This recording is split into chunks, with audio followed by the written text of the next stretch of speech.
Et nous sommes dimanche, comme chaque dimanche sur Radio J, notre rendez-vous avec Vladimir Fedorovski pour l'histoire de la Russie et de l'URSS. Vladimir Fedorovski, écrivain et ancien diplomate russo-ukrainien. Votre dernier livre est paru aux éditions Ballant, auquel vous êtes fidèle. Napoléon face à la Russie. Alors, cette semaine, un personnage dont la fonction est énigmatique dans la Russie de Vladimir Poutine, parce qu'il est Premier ministre. Non mais quand on lit ce nom, Mikhail Mishustin, on se dit ah bon, c'est le Premier ministre de la Russie? Mais comment? Personne ne le connaît. Personne ne le connaît. Comment ça se fait? Vous savez, il y a quelqu'un, un président français, il a parlé de son entourage que de ses collaborateurs. Et je pense que Poutine, il utilise beaucoup ses collaborateurs. Si on veut être quelqu'un d'indépendant d'esprit, vous n'avez pas beaucoup de chance de réussir votre carrière autour de ça. L'apparition de Mishustin, vous avez parlé de personnage énigmatique, il est personnage énigmatique. Vous savez, l'apparition de Poutine est liée avec les rapports très bizarres que Poutine a entretenus avec un autre collaborateur que vous connaissez cette fois-ci, c'est Medvedev. Il était président, vous savez, de la Russie pendant le laps de temps. C'était vraiment, dans la réalité, je les ai connus d'ailleurs, Poutine et Medvedev. Mishustin, je n'ai pas connu, mais Medvedev, j'ai connu. En fait, c'était le secrétaire de Poutine. Après, j'étais chef de cabinet de Poutine. À un moment donné, la Constitution ne permettait pas tout de suite de reprendre ça, et Poutine, il a décidé de déléguer à quelqu'un, il a la confiance totale, à son collaborateur Medvedev, toutes ces choses-là. Mishustin, c'est le Medvedev actuel?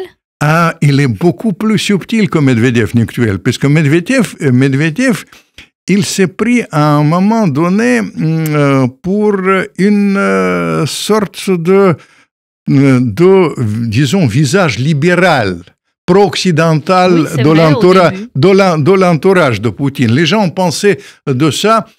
Au début, on a dit, ah non, mais les Américains, par exemple, quand ils sont venus en 2011, je crois, ils ont dit non, Poutine, ça vaut pas la peine, mais Medvedev, ok, il n'y a pas de problème, on peut s'arranger avec lui. D'ailleurs, la preuve que pendant 2 ou 3 affaires, il était tout à fait dans la tendance libérale. Vous vous souvenez de l'intervention qui s'est terminée malheureusement très mal, l'intervention occidentale et française, notamment en Libye, parce qu'on a pensé qu'on va faire la démocratie en Libye. Maintenant, il n'y a plus de Libye. Alors, c'est très simple, mais je dois vous dire que Medvedev, il a soutenu la position occidentale, il n'a pas voté contre la résolution des Nations Unies qui a donné le feu vert au début de cette intervention humanitaire.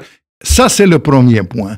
Et je pense que d'ailleurs, cette intervention de la Libye, ça lui a coûté très cher.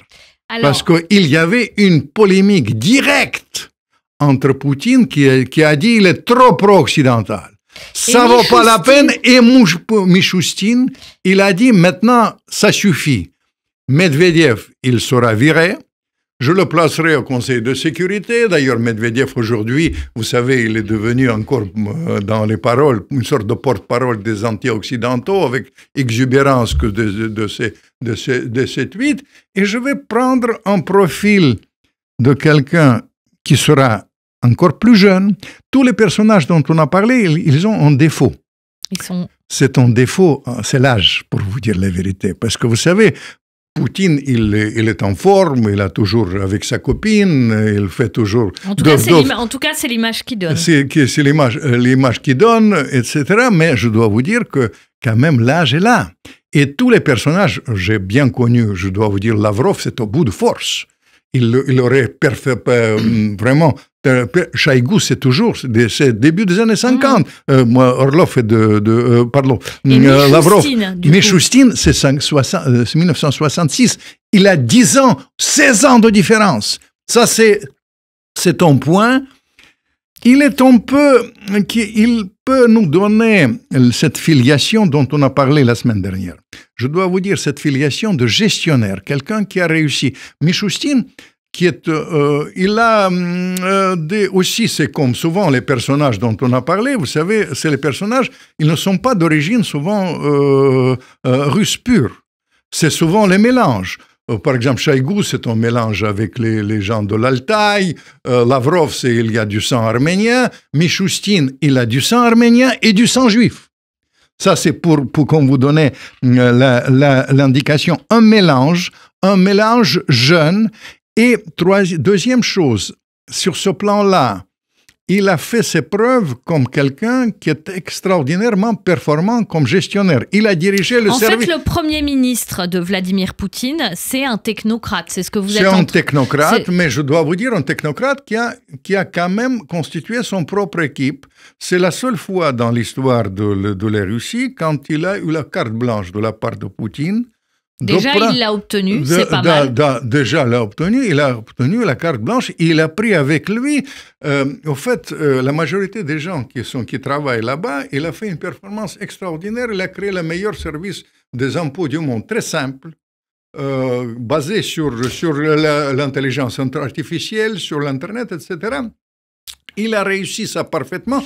Et finalement, Poutine l'a pris comme ça, dans le moment. Deuxième point. Medvedev, parce qu'on parlait tout à l'heure de Medvedev, et c'est intéressant parce que vous êtes passé de Michoustine à Medvedev.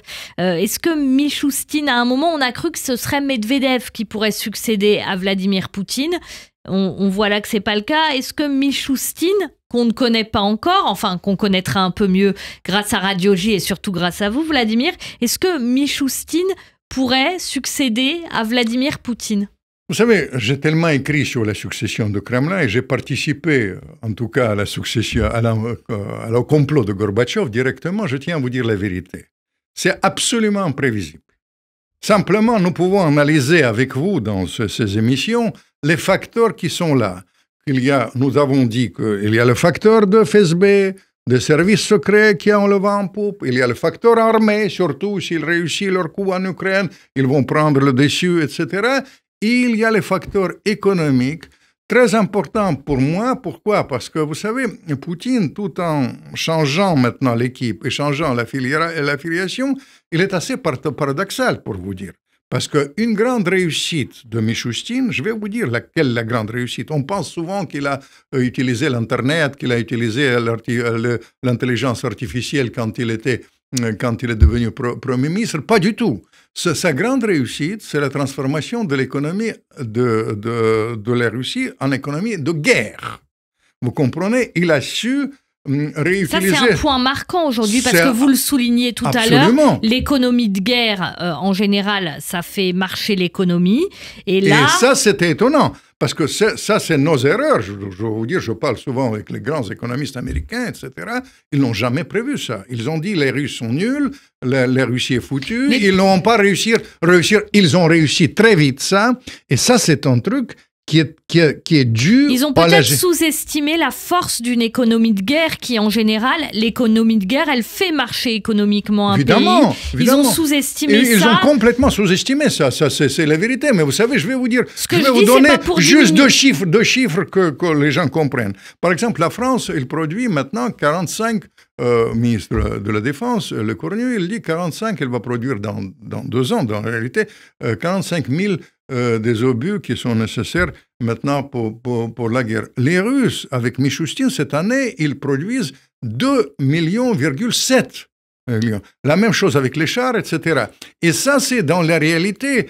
ce qui détermine maintenant les choses, d'où vient l'inquiétude du président Macron, d'ailleurs, quand il a parlé de la nécessité d'envoyer les troupes là-bas, c'est ce que l'économie de guerre est devenue très performante. Et ça, c'est dû à la gestion de Michoustine. De cet homme qu'on ne connaissait pas jusqu'à aujourd'hui. Grâce à nous. Grâce à vous, Vladimir Fedorovski, donc on a fait la connaissance du Premier ministre russe, Mikhail Michoustine. On se retrouve la semaine prochaine.